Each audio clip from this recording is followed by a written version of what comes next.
caterpillar climbs onto a leaf, grips the edge, and takes the first bite.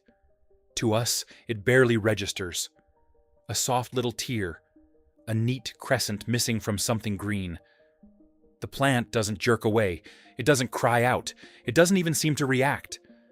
And because nothing dramatic happens on the outside, most of us read the moment the same way. The animal is active. The plant is passive. One life is doing something, the other is just having something done to it.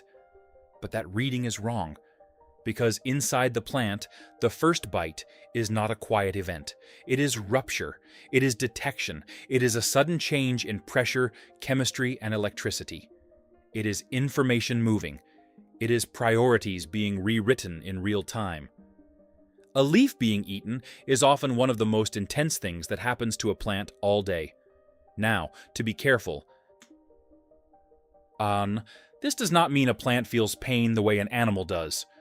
Plants do not have brains, neurons, or a nervous system like ours. There is no good evidence that a rose bush or an oak consciously suffers the way a mammal would. If we force the comparison too far, we stop doing science and start projecting ourselves onto something very different. But the opposite mistake is just as misleading. The absence of a brain is not the absence of experience in the biological sense. It is not the absence of detection, signaling, memory-like priming, or complex response. What a plant experiences when it is being eaten is not human pain. It is something more distributed, more chemical, more electrical, and in some ways more alien than most people imagine. And once you see that, a hole in a leaf never looks like nothing again. At first, the common assumption feels reasonable. Plants don't chase. They don't hide. They don't visibly defend themselves in the dramatic ways animals do. So, when a beetle chews or a caterpillar strips a tomato plant, it seems like the plant's role is simply to lose. But a plant is not a piece of green furniture. It is a living organism that has spent hundreds of millions of years evolving under pressure from mouths. Insects, mammals, snails, fungi, microbes, drought, heat, shade, competition. It has had evolutionary time to turn damage into information, and information into action. That phrase matters. Plants turn damage into information. The moment tissue is chewed, cells are torn open. Their membranes rupture, stored compounds spill into places they normally would not be. Pressure changes. The plant's internal balance is suddenly disturbed. And that disturbance is not just local, it can become a message. One of the most striking things researchers have found is that wounded plants generate fast internal signals that move away from the bite site and alert distant tissues. In other words, one leaf being attacked can tell the rest of the plant that something is wrong. That idea used to sound almost too dramatic. But over the past couple of decades, the mechanisms have become much clearer. Work from researchers, including Edward Farmer and colleagues, showed that wounding can trigger electrical signals moving through the plant's vascular system. Not nerves, not a hidden animal nervous system, but electrical changes, traveling through living tissue, carrying news of injury from one region to another. Then, in 2018, a study in Science, led by Masatsugu Toyota, Simon Gilroy, and collaborators gave people a vivid image of this process. In Arabidopsis, a small mustard plant used constantly in plant biology, they visualized waves of calcium moving through the plant after a leaf was wounded. Calcium in biology is often a signal, a kind of internal messenger. These waves spread quickly from the damaged leaf to other parts of the plant, helping trigger defenses before the attacker arrived there too. And one of the molecules involved was glutamate. That catches people off guard because glutamate is famous in animals as a neurotransmitter. In plants, it's not doing the same job in the same kind of system. But the overlap is still fascinating. Plants have glutamate receptor-like proteins that help detect these signals and pass the warning onward. Not a brain, not a thought, but a sophisticated signaling network that lets the organism register injury and respond across its whole body. So, when the caterpillar bites one leaf, the plant does not merely lose tissue, it shifts state. That is the first big reframe. Being eaten is not just subtraction, it is activation. And then it gets even more interesting, because a plant often doesn't just detect that it has been damaged. It can detect something about how it was damaged. Wind tears leaves. Rain hits them. Branches rub against them. Hail can shred them. But chewing is different. Insect feeding leaves a signature. The pattern of mechanical damage is distinctive, and the insect's saliva can contain specific compounds that plants recognize as herbivore cues. To put it simply, many plants can tell the difference between being bumped and being bitten. That difference matters because defense is expensive. A plant does not have unlimited energy. Every molecule invested in defense is a molecule not going into growth, roots, flowers, or seeds. If a plant overreacted to every touch, it would waste precious resources. If it underreacted to a real attack, it might be eaten alive. So, plants evolved something closer to triage. If the damage looks random, the response may be modest. If the damage carries the chemical fingerprint of an herbivore, the plant can escalate. One of the most important hormones in this story is jasmonic acid, often talked about, along with its related jasmonates. Think of jasmonate signaling as part of the plant's emergency chemistry for chewing damage. Once activated, it can switch on genes that make leaves harder to digest, more toxic, more bitter, or less nutritious to the attacker. In tomato plants, classic work by researchers, including Clarence Ryan, helped show how wounded tissues trigger defensive proteins that interfere with insect digestion.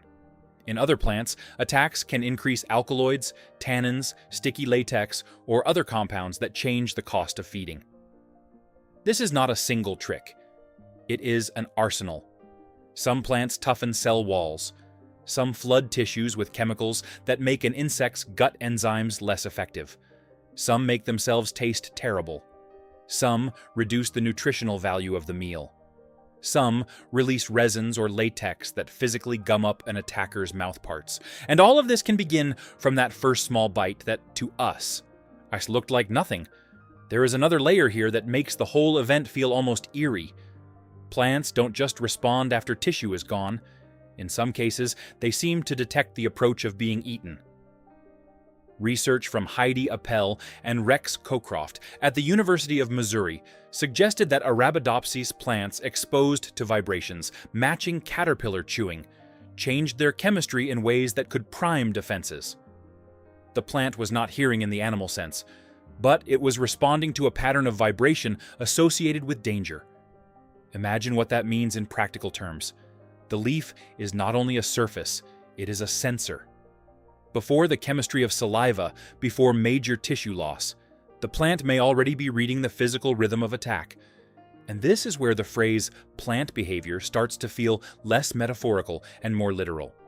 Not behavior like a dog running across a yard, behavior as a living system, perceiving conditions, integrating signals, and changing what it does next. That may be one of the most important things plant science has given us in the last few decades.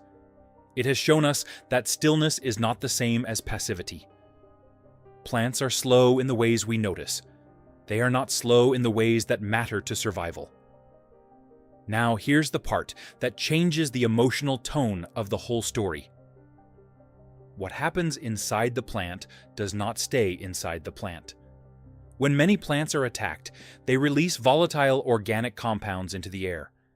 These are small molecules that drift outward and carry information. Some of them are part of what we experience as that fresh, green smell after leaves are crushed or grass is cut. That smell so many people love in summer, where part of it is the chemistry of wounded plant tissue. Once you know that, even a familiar scent changes. It is not just green. It is evidence that cells have broken, membranes have opened, and a living organism has shifted into response mode. But these airborne chemicals do more than perfume the scene. They can affect other organisms. Some nearby plants exposed to these signals become primed, not fully activated, but more ready to defend themselves if attack reaches them. And some herbivore-damaged plants release blends that attract the enemies of the herbivores doing the chewing. This is one of the most astonishing moves in the plant playbook. A plant cannot run from a caterpillar, so it changes the air around itself.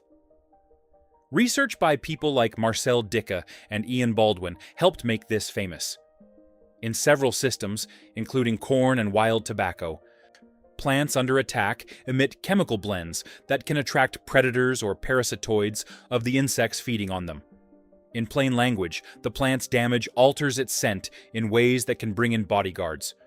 Not because the plant sits there making conscious plans, not because it wants help the way we do, but because across evolutionary time, plants that released useful signals gained an advantage, and those strategies were refined. Being eaten, in other words, can become communication. That is the second big reframe. A bite is not just injury, it is broadcast. And once you see that, the whole meadow changes. Every torn leaf might be changing the chemistry of the air. Every feeding insect might be triggering messages that nearby life can detect. A field that looks silent may be full of warnings, manipulations, countermeasures, and responses moving between species. Of course, the story doesn't end with the plant heroically defending itself and winning. Nature is not that neat. Herbivores are not passive either. They are evolving right back. Some insects specialize in plants loaded with defenses. Some can tolerate toxins. Some even sequester those toxins and use them for their own protection. Some herbivore saliva appears to suppress or misdirect plant responses. Some insects prefer younger tissues before defenses fully ramp up. Others feed in ways that minimize the alarm. It is an arms race, and it has been running for a very long time. That's why a bitten plant is not just an example of damage. It is a snapshot of evolution in action. The plant has strategies. The herbivore has counter-strategies. The plant adjusts. The herbivore adapts. The shape of leaves, the timing of growth, the chemistry of sap, the color of flowers, the smell of damage, even the rhythms of entire ecosystems have been shaped by this back and forth. And this is where the idea of hidden plant intelligence becomes more grounded and more interesting. If by intelligence we mean a little green creature thinking thoughts, then no, that is fantasy. But if by intelligence we mean the ability of a living system to sense conditions, integrate multiple streams of information, prioritize among competing needs, alter future behavior, and do it all in ways shaped by learning-like history and evolutionary design, then plants are doing something deeply impressive. Not centralized intelligence, distributed intelligence. Animals often put control in one organ. Plants spread it out. A root tip senses one world. A leaf senses another. Vascular tissues carry signals. Hormones redistribute priorities. Neighboring plants may be chemically informed. In some cases, below-ground signaling through roots or shared fungal networks may also play a role, though those interactions are more context-dependent than popular headlines sometimes suggest. The point is not that plants are secret animals. The point is that they solved the problem of living without becoming animals. And when they are eaten, you see that solution under pressure. You also see its limits, because defense is costly, and it is never guaranteed. A healthy plant with good access to light, water, and nutrients may absorb some herbivory, mount a response, regrow, and survive. Another plant already weakened by drought, heat, poor soil, disease, or repeated attacks may not have the reserves to do the same. The exact same bite can mean very different things depending on timing, species, and overall condition. This matters far beyond one leaf. When climate stress alters plant chemistry, it can also alter insect feeding patterns. When herbivore outbreaks hit forests or crops, they are not just chewing biomass. They are disrupting the signaling systems, energy budgets, and reproductive futures of whole plant communities. When the balance tips, landscapes change. So the drama of one caterpillar on one leaf is not isolated. It scales up. It affects food webs, pollinators, predators, soil life, forest health, agriculture, even the sense and visual patterns we associate with a place. That's the warning hidden inside the wonder. If we keep treating plants as passive background, We miss how much of the living world depends on their responses being able to function.